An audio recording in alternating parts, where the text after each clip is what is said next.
नमस्कार दोस्तों। 10वीं शताब्दी का एक अत्यंत विशाल और भव्य राजदरबार, चारों ओर एक ऐसा सन्नाटा पसरा है जो किसी भयंकर तूफान के आने से पूर्व की मौन चेतावनी होता है। इस नीरवता को चीरते हुए एक अहंकारी और महाशक्तिशाली तांत्रिक के कदम आगे बढ़ते हैं। और उस तांत्रिक का नाम है भैरवानंद। उसके नेत्रों में एक ऐसा दर्प है, एक ऐसा अजेय अहंकार है, जैसे वो पूरी सृष्टि, पूरे ब्रह्मांड को अपनी उंगलियों पर नचा सकता हो। बिल्कुल। मध्य दरबार में एक हवन कुंड प्रज्वलित है।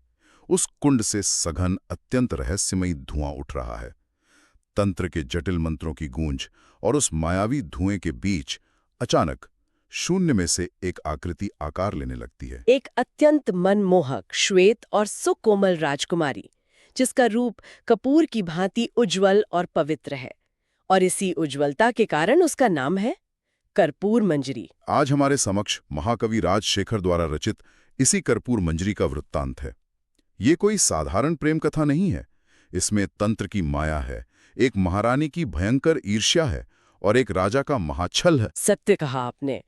और ये वृत्तांत इसलिए भी अत्यंत महत्वपूर्ण हो जाता है क्योंकि ये साहित्य के इतिहास में अपना एक सर्वथा अद्वितीय स्थान रखता है। इसे केवल एक सामान्य नाटक कह देना इसके संपूर्ण सौंदर्य को नकारना होगा। संस्कृत साहित्य की प्राचीन परंपरा में इसे एक सट्टक कहा गया है। सट्टक अर्थात एक ऐसी विधा जिसने अपने समय के सबसे कठोर नियमों को तोड़ दिया था। निस्संदेह ये वो युग था जब राज दरबारों और साहित्य पर केवल संस्कृत भाषा का कठोर वर्चस्व था। विद्वता का एकमात्र प्रमाण संस्कृत को ही माना जाता था। परंतु महाकवि राजशेखर ने यहाँ एक बहुत बड़ा बौद्धिक विद्रोह किया। उन्होंने अपनी इस पूरी रचना को प्राकृत भाषा की अपार मिठास और जनमानस की कोमलता में पिरोया। जनमानस की भाषा जो सीधे हृदय से संवाद करती है। और सट्टक विधा की सबसे बड़ी विशेषता यही है कि इसमें भाषा का प्रवाह नदियों के जल के समान अत्यंत मधुर होता है। यहाँ तक कि रंगमंच पर दृश्यों के बदलने के लिए जिस पर्दे का उपयोग होता है उसे कठोर शास्त्रीय भाषा में जवनिका नहीं अपितु जवनिकांतर कहा गया है। एक ऐसा शब्द जिसमें स्वयं एक संगीत है। ये भाषाई विद्रोह अपने आप में अत्यंत विस्मयकारी है। परंतु यदि हम पुनः उसी राजदरबार के उस रहस्यमय दृश्य पर लौटें जहां से ये महातूफान उठा था, तो परिस्थिति और भी अधिक विचलित करने वाली हो जाती है। सिंहासन पर राजा चंद्रपाल विराजमान है और तांत्रिक भैरवानंद का वो कृत्य, वो शून्य से राजकुमारी को प्रकट करना, केवल कोई साधारण जादुई प्रदर्शन नहीं था। सर्वथा नहीं। उसने अपनी अपार शक्ति सिद्ध करने हेतु विदर्भ देश की उस सुकोमल राजकुमारी कर्पूर मंजरी को शून्य से खींचकर सीधे राजा के समक्ष खड़ा कर दिया। और राजा चंद्रपाल वे उस अप्रतिम सौंदर्य को देखते ही अपना सारा राजकाज, अपना सारा विवेक शून्य में विलीन कर बैठते हैं। एक ही पल में एक अत्यंत शक्तिशाली सम्राट एक साधारण प्रेमी की भांति सम्मोहित हो जाता है। परंतु यहाँ एक बात अत्यंत खटकती है। उस तांत्रिक ने अपनी माया दिखाने के लिए पूरे विश्व की किसी अन्य स्त्री को नहीं, बल्कि महारानी विभ्रमलेखा की ही सगी चचेरी बहन को क्यों चुना? यह एक अत्यंत सटीक और गहरा प्रश्न है। क्या यह मात्र एक साधारण संयोग था? मेरी दृष्टि में यह एक बहुत गहरी, सोची समझी और क्रूर राजनीतिक चाल प्रतीत होती है। निसंदेह यह किसी भी दृष्टिकोण से संयोग नहीं था। तंत्र और दरबार की राजनीति का यह संगम बहुत गहरा और अंधकारमय है। देखिए, तांत्रिक का राजकुमारी को रानी की बहन के रूप में चुनना मात्र अपनी शक्ति का प्रदर्शन नहीं था। तो क्या वो महारानी के वर्चस्व को चुनौती दे रहा था? पूर्णतः।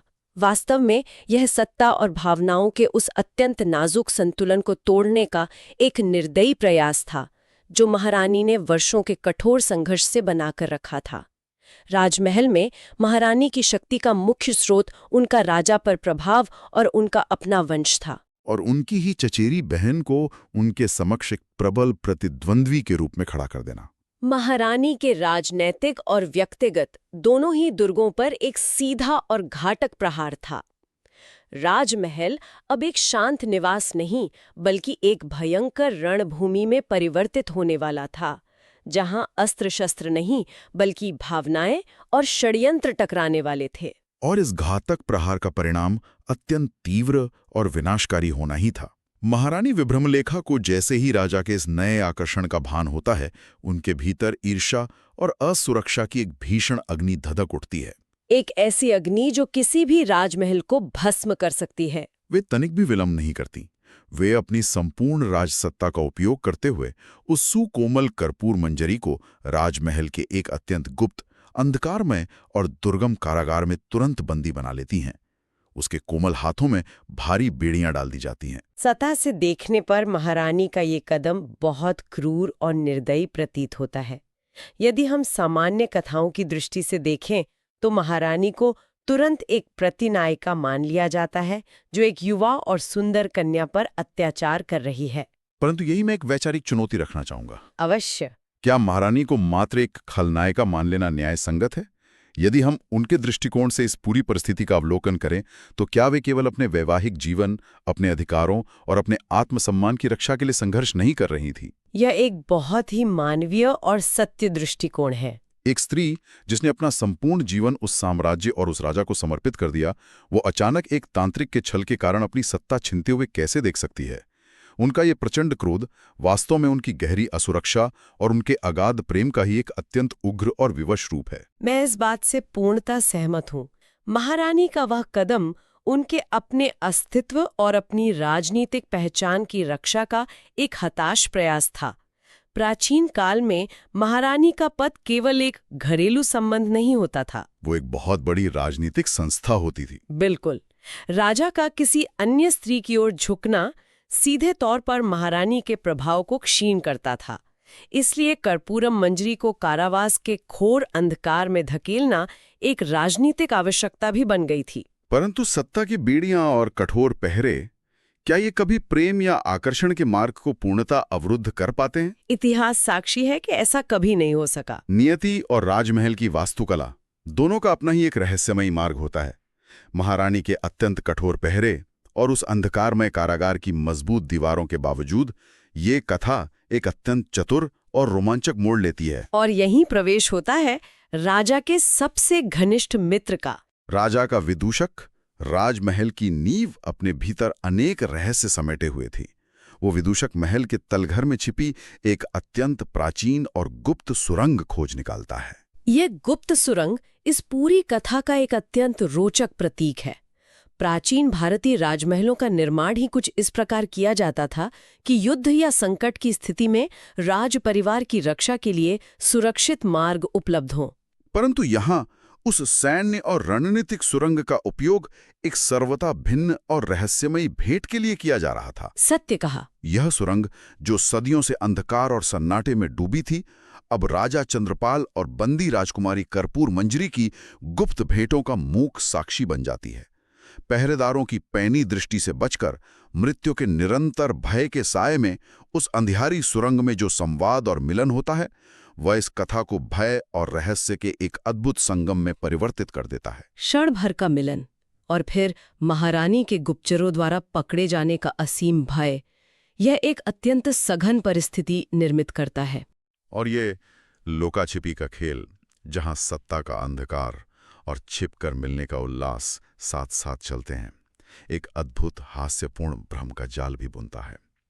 परंतु ये खेल अधिक दिनों तक अपनी पूर्णता में नहीं चल सकता था। निस्संदेह मौत के साये में छिप छिप कर होने वाली ये भेंटें केवल एक तात्कालिक उपाय थी। महारानी विभ्रम लेखा अत्यंत सतर्क, प्रखर और राजनीति में निपुण स्त्री थीं। उनकी दृष्टि से कुछ भी अधिक समय तक छिपा नहीं रह सकता था। जब उनका संदेह गहराने लगा और उन्हें इस रहस्यमयी गतिविधि का आभास हुआ, तो उन्होंने केवल पहरेदारी पर निर्भर रहना उचित नहीं समझा। उन्होंने इस पूरी समस्या को समूल नष्ट करने के लिए एक अभेद्य चक्रव्यूह की रचना की। एक ऐसा चक्रव्यूह जिसने इस कथा की दिशा ही बदल दी। महारानी ने कर्पूर मंजरी को राजा के जीवन से सदा के लिए उखाड़ फेंकने हेतु एक महायोजना बनाई। उनकी योजना ये थी कि यदि राजा का विवाह किसी अन्य सुंदर कन्या से करवा दिया जाए तो राजा का ध्यान कर्पूर मंजरी से स्वतः ही हट जाएगा। एक नए विवाह के उत्सव में कर्पूर मंजरी की स्मृति सदैव के लिए विस्मृत हो जाएगी। और इसके पश्चात राजकुमारी को कारागार से मुक्त कर वापस उसके देश भेजा जा सकेगा। एक अत्यंत चतुर योजना। परंतु इस विवाह को संपन्न कराने के लिए महारानी ने जिसे चुना वही उनके पतन का कारण बना। उन्होंने उसी तांत्रिक भैरवानंद को आदेश दिया। और यहीं पर मन एक गहरे संशय से भर जाता है। महारानी जैसी अत्यंत सतर्क, दूरदर्शी और बुद्धिमान स्त्री उस तांत्रिक पर पुनः विश्वास कैसे कर सकती थी? ये प्रश्न अत्यंत स्वाभाविक है। जिस व्यक्ति ने अपने अहंकार में ये पूरी विपदा खड़ी की थी, जिसने उनके सुरक्षित जीवन में कर्पूरम मंजरी का प्रवेश कराया था, उसी पर इतना बड़ा उत्तरदायित्व सौंपना क्या उनकी सबसे बड़ी भूल नहीं थी? यहां महारानी से इतनी भयंकर चूक कैसे हो गई? ये वास्तव में सत्ता के मनोविज्ञान को गहराई से समझने का अवसर है। देखिए, जब कोई सत्ताधीश बहुत अधिक हताश होता है तो वो अक्सर अपने सबसे बड़े शत्रुओं को ही अपना सबसे बड़ा अस्त्र मान बैठता है। महारानी को अपनी सत्ता का इतना अधिक भान था कि उन्हें लगा वे तांत्रिक को अपने पूर्ण अधीन कर चुकी हैं। उन्हें लगा कि राज्य के असीम संसाधनों और उनके भाई के समक्ष तांत्रिक को घुटने टेकने ही पड़ेंगे। सत्य कहा। और दूसरी बात, तांत्रिक भैरवानंद के अतिरिक्त कोई अन्य ऐसा था भी नहीं जो इस प्रकार के मायावी और त्वरित विवाह को इतने गुप्त रूप से संपन्न करा सके। परंतु महारानी का यही अतिविश्वास इस पूरी कथा के सबसे क्रूर और विस्मयकाली धोखे का कारण बना। उनकी ये भ्रांति के तांत्रिक उनके वश में है, उन्हें भारी पड़ी। सत्य तो ये था कि तांत्रिक भैरवानंद अब केवल एक तंत्र दिखाने वाला अघोरी नहीं रह गया था। तो वो क्या बन चुका था? वो भीतर ही भीतर राजा चंद्रपाल का परम मित्र और उनके उस गुप्त प्रेम का सबसे बड़ा समर्थक बन चुका था। उसने महारानी को पूर्ण और झूठा आश्वासन दिया, परंतु उसके मन की अतल गहराइयों में षड्यंत्र सर्वथा भिन्न था। उसने महारानी के ही अस्त्र को महारानी के विरुद्ध मोड़ दिया था। और इसके पश्चात जो दृश्य निर्मित होता है वो अत्यंत नाटकीय और हृदय को झकझोर देने वाला है। विवाह का वो भव्य और पवित्र मंडप सजाया गया है। वेदी में अग्नि प्रज्वलित की गई है। चारों ओर वेदों के मंत्रों का गगनभेदी उच्चारण हो रहा है। महारानी स्वयं उस विवाह समारोह का आयोजन गर्व से देख रही हैं, ये सोचकर कि अंततः वे अपनी सबसे बड़ी बाधा से मुक्त होने वाली हैं। परंतु वेदी पर जो कन्या बैठी है वो कोई और नहीं है। तांत्रिक ने अपनी माया और असीम चातुर्य से वेश बदलकर उसी बंदी कर्पूरा मंजरी को वधू के रूप में मंडप में बैठा दिया था। एक अत्यंत भारी घूंघट की ओट में उसका वो कपूर जैसा श्वेत मुखमंडल छिपा हुआ था। और राजा चंद्रपाल, जो स्वयं इस महाछल से संभवतः अवगत थे, उसी राजकुमारी के साथ अग्नि के फेरे ले रहे थे जिसके लिए उनके हृदय में प्रेम की ज्वाला धधक रही थी। अनुष्ठान पूर्ण होते हैं, अंतिम आहुति दी जाती है, 7 वचन लिए जाते हैं। और जब वो घूंघट उठता है तब महारानी विभ्रमलेखा को इस महाछल का भयानक सत्य ज्ञात होता है। उस एक क्षण में महारानी का संपूर्ण संसार ढह जाता है। परंतु तब तक नियति अपना सबसे क्रूर खेल खेल चुकी होती है। अग्नि के समक्ष लिए गए वचन और विवाह की पूर्णता को कोई भी सांसारिक सत्ता नहीं तोड़ सकती थी। अपनी असीम शक्ति के बावजूद महारानी को एक टूटते हुए हृदय और भयंकर विवशता के साथ इस मिलन को स्वीकार करना ही पड़ता है। वह एक अजय विजेता से एक हारी हुई शासिका में परिवर्तित हो जाती हैं। यह प्रेम की जीत अवश्य थी, परंतु यह एक रानी के दर्प और उसकी सुरक्षा की सबसे बड़ी पराजय भी थी। यह छल और ये कथा जितनी रोचक है, इसके रचे जाने के पीछे का कारण और इसकी कलात्मक गहराई और भी अधिक चमत्कृत करने वाली है। बिल्कुल। यदि हम कथा के इस राजनीतिक और षड्यंत्रकारी आवरण से बाहर निकलकर इसके कलात्मक सौंदर्य पर दृष्टि डालें, तो ये सट्टक एक अत्यंत मादक दृश्य प्रस्तुत करता है। इस रचना में श्रृंगार रस का ऐसा तीव्र प्रवाह है जो पाठक या दर्शक के हृदय को सीधे बेंध देता है। और सजीव वर्णन किया है जो संपूर्ण साहित्य में दुर्लभ है। जब वे राजकुमारी कर्पूरम मंजरी के चरणों की सुकोमलता, उसके पग रखने की मोहक शैली और उसके नेत्रों की चंचलता का वर्णन करते हैं, तो ऐसा प्रतीत होता है मानो कोई महान चित्रकार शब्दों के माध्यम से एक जीवंत चित्र उकेर रहा हो। और ये सब संभव हो सका केवल प्राकृत भाषा के कारण। संस्कृत की अपनी एक गरिमा है, एक व्याकरणिक कठोरता है, जो धार्मिक अनुष्ठानों और गंभीर दर्शन के लिए अत्यंत उपयुक्त है। परंतु जब बात हृदय की अत्यंत कोमल भावनाओं, प्रेम के उन्माद और वसंत के उल्लास की आती है, तो प्राकृत भाषा की वो नैसर्गिक मिठास और उसका वो लोक स्वर कहीं अधिक प्रभावशाली हो जाता है। ये अत्यंत विस्मयकारी है। उस काल में जब विद्वत्ता का एकमात्र पैमाना संस्कृत थी, राजशेखर, जो स्वयं संस्कृत के इतने बड़े प्रकांड विद्वान थे, उन्होंने प्राकृत भाषा में ये संपूर्ण सट्टक रचने का इतना बड़ा दुस्साहस क्यों किया? इस असीम साहस के पीछे का सत्य इस पूरी कथा का सबसे सुंदर और मार्मिक रहस्य है। राजशेखर ने इस अद्वितीय रचना का निर्माण किसी एकांत कक्ष में केवल अपनी प्रेरणा से नहीं किया था। इतिहास के पन्ने बताते हैं कि उन्होंने यह सट्टक अपनी पत्नी अवंती सुंदरी के विशेष आग्रह, प्रेरणा और उनके प्रत्यक्ष वैचारिक प्रभाव में रचा था। अवंती सुंदरी, ये तथ्य अपने आप में एक बहुत बड़े ऐतिहासिक सत्य को उद्घाटित करता है।